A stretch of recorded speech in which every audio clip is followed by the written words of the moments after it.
occasions to discuss our opposition to the formation of lake improvement districts in Orono. I also sent an email to Alyssa Benson that was to be forwarded to all council members by Adam Edwards. At the council meeting on April 4th, it was apparent by a question Alyssa asked regarding what was the basis of our opposition. I would like to hopefully make it clear with 3 main points.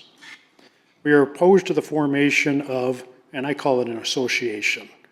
Make no mistake, this is an association. It's called a LID, enforcing our neighbors into the structure to manage a public body of water. We are opposed to the liability placed on us as residents and the city of Orono by state statute 6115-0980 and hold harmless the state of Minnesota to manage a public body of water. We are opposed to the widespread chemical treatment of our bays and these potential harmful forever chemicals. LIDs were first created by legislation in 1973. There are currently 54 in the state, with 2 that exist on Lake Minnetonka. Why, after 52 years, so few exist?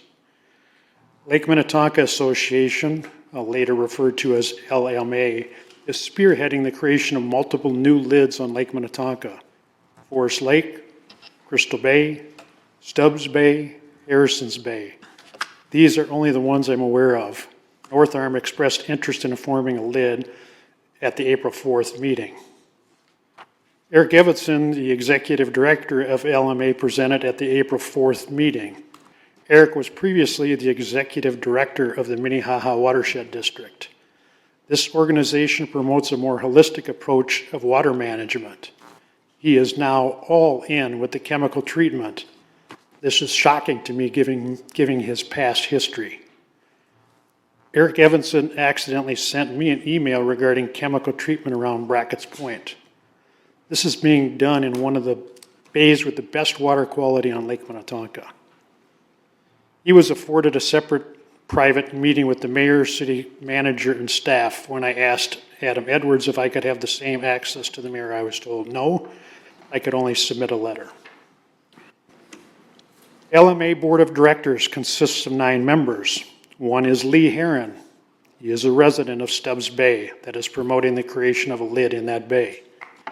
He is also listed as principal officer on their 501c financial reporting.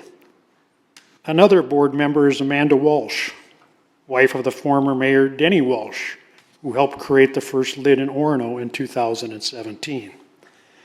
And finally, Wells Bros of Harrison's Bay.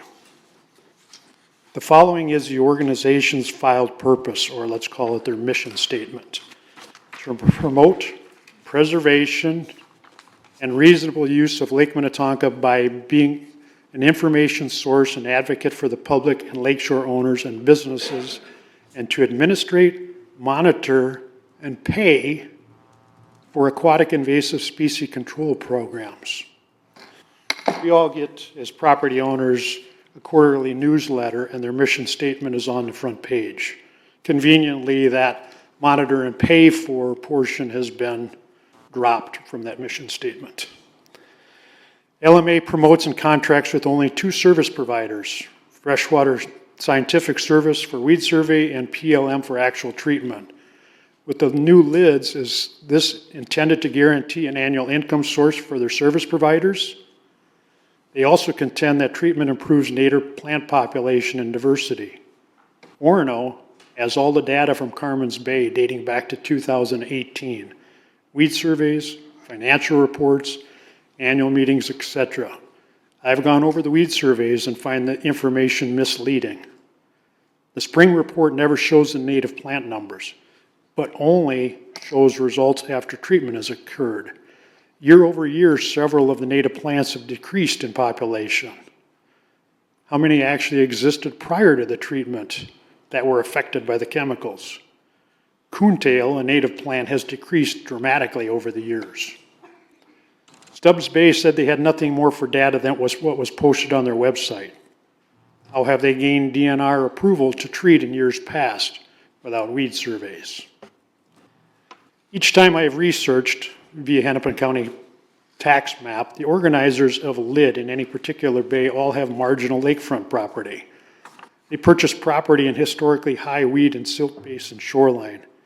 It appears they now want all of us to contribute equally to improve the quality of their lakeshore by year-over-year treating the lake. They are promoting that we will all benefit equally and that the cost is minimal. Given the inherent liability and continued use of chemicals, we strongly disagree. What is Lake Minnetonka Association's endgame? We have found they have found and are pushing the formation of lids to reduce their needs for fundraising to satisfy their $250,000 annual budget. Are they working towards guaranteed source of revenue for their 2 service providers?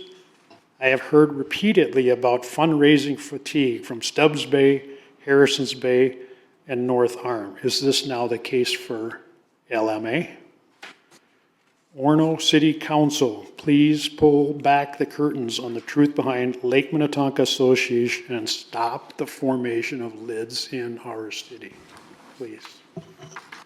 Okay, thank you.